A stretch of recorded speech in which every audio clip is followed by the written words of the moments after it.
Set में से हम एलिमेंट्स को रिमूव कैसे करेंगे? हमारे सामने एक सेट है सिंपल, ये रहा हमारा सेट। इसमें मैंने एलिमेंट ले लिया है 1 2 3 4 5। एक तरीका तो ये है, सेट का नाम क्या है? एस, तो हम क्या लिखेंगे? एस डॉट रिमूव, और जो एलिमेंट रिमूव करना है मैंने क्या दिया? 3। तो ये सेट में से 3 को रिमूव कर देगा। फिर तुम सेट को जब डिस्प्ले करोगे, प्रिंट कैसे डिस्प्ले करते हैं हम?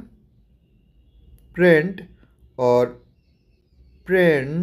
प्रिंट में एस को पास कर दो, तो आउटपुट जो आएगा वो सेम यही आउटपुट आएगा, सिर्फ उसमें 3 नहीं रहेगा। ये पहला तरीका है, ठीक है। दूसरा तरीका क्या है? डिस्कार्ड।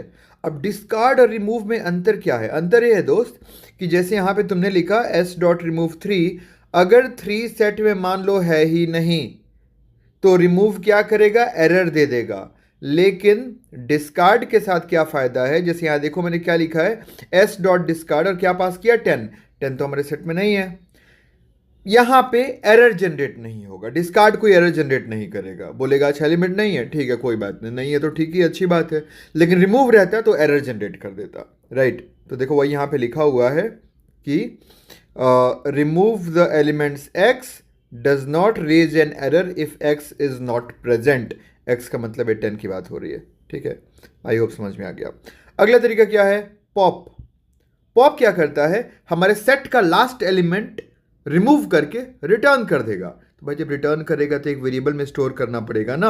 अच्छा, अब तुम सोचोगे सर पॉप रिटर्न क्यों कर रहा है, ऊपर वाला रिटर्न क्यों नहीं कर रहे हैं? तो तुम बताओ, पॉप बाय डिफॉल्ट लास्ट वाला रिटर्न करेगा, तो तुमको पता तो होना चाहिए ना कौन सा पॉप हुआ, कौन सा डिलीट हुआ। इन दोनों को तो तुम खुद ही बता रहे हो कौन सा डिलीट करना है। तो यहाँ पे पॉप एलिमेंट रिमूव्ड वेरिएबल में स्टोर हो जाएगा।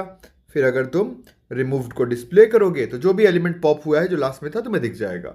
अच्छा, अगला मेथड है एस डॉट क्लियर। ये क्या करेगा? Remove all elements make the set empty, मतलब पूरे सेट को खाली कर देगा, सारा एलिमेंट हटा देगा, राइट।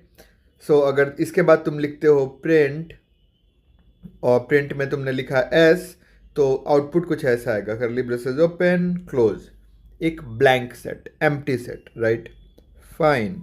अगला क्या है हमारा? अगला है यहाँ पे दिस वन। एक और हमने यहाँ पे सेट लिया, क्यों लिया? क्योंकि यहाँ तो हमने क्लियर कर दिया था ना, सेट खाली हो गया था, तो फिर से हमने एक सेट बना लिया, अगेन 1 2 3 4 5 एलिमेंट ले लिया है। और यहाँ पे एस डॉट डिफरेंस अपडेट, ये क्या करता है? Remove multiple elements using difference update, remove all elements present in another iterable set. समझ में आया क्या? बेसिकली ये क्या करेगा, एस सेट के अंदर ये जो सेट मैंने छोटा सा पास किया है 2 4, ये अगर होगा तो रिमूव कर देगा, जस्ट दैट।